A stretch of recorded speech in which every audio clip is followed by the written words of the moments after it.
Hello, I'm Brad McCannell, Vice President of Access and Inclusion for the Rick Hansen Foundation and longtime supporter of the SAFERhome Society. In fact, I go so far back, I remember when it was just Pat Simpson and I, like lone voices in the wilderness, trying to talk some common sense into the housing market. So welcome aboard. We can use the help. But before we go any further, there's one core principle that I really want to make sure you understand before we go any further. And that's simply that universal design is not designed for people with disabilities. It's just better designed. It's not about making a home accessible to me as a wheelchair user.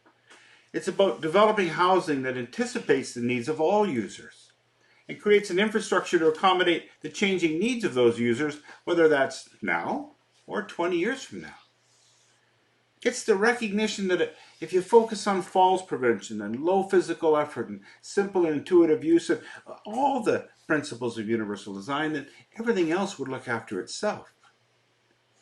You know, universal design was created in the 80s by Dr. Ron Mace, and one of the core principles and one of the core goals for that was to eliminate the discussion around disability and instead focus on safety in the home for children and safety in the home for older adults and seniors.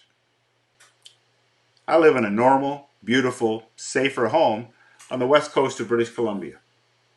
It's a home that meets all of my needs without labeling me as a person with a disability. In fact, I defy anybody to walk into my house and say that there's a wheelchair user that lives here. Universal design is just better design. Look at my deck, for example. What do you think the most accessible thing is about that deck? Yes, the hot tub is set at wheelchair height. Good catch. But no, that's not it. Big deck. Flush transitions into the house at every door. But that's not it either. It's the drop-down section on the front of my deck that makes it the most accessible deck. That makes it the most universal deck. That makes it the most desirable deck.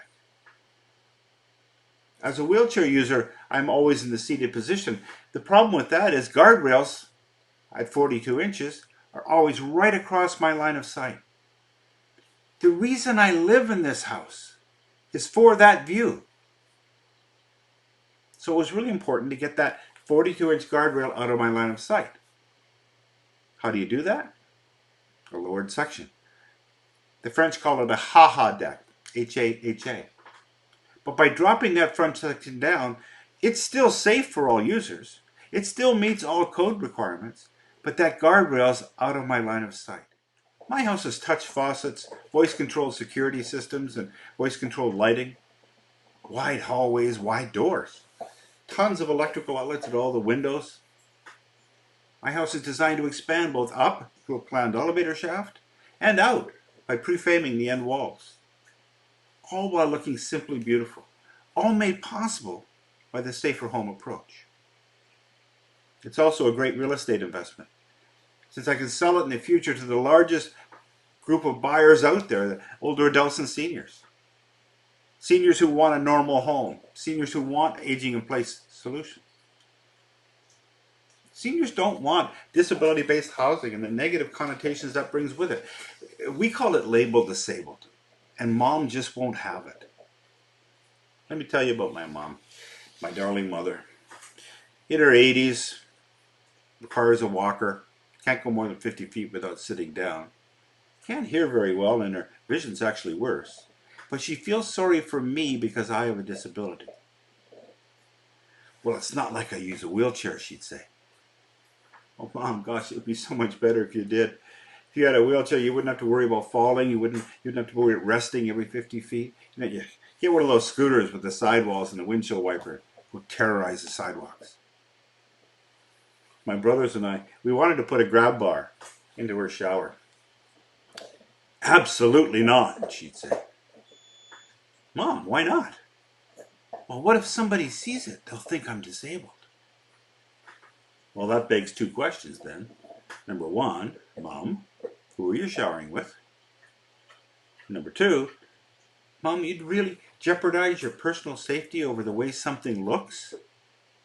And the answer is an unqualified yes. Mom won't use what she calls a handicapped cab. because that little blue insignia is on her, that little blue stick man, the international symbol for people with disabilities. She won't be labeled disabled. She doesn't see herself as disabled. Frankly, either do I. I see her as normal. It's time to get rid of the segregation. It's time to get rid of the idea that needing your house to work for you somehow makes you non-market.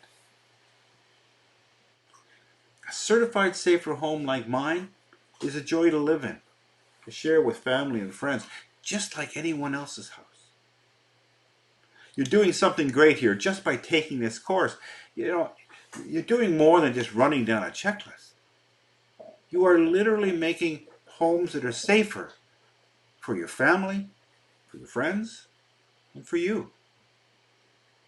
So let's get out there, change the world.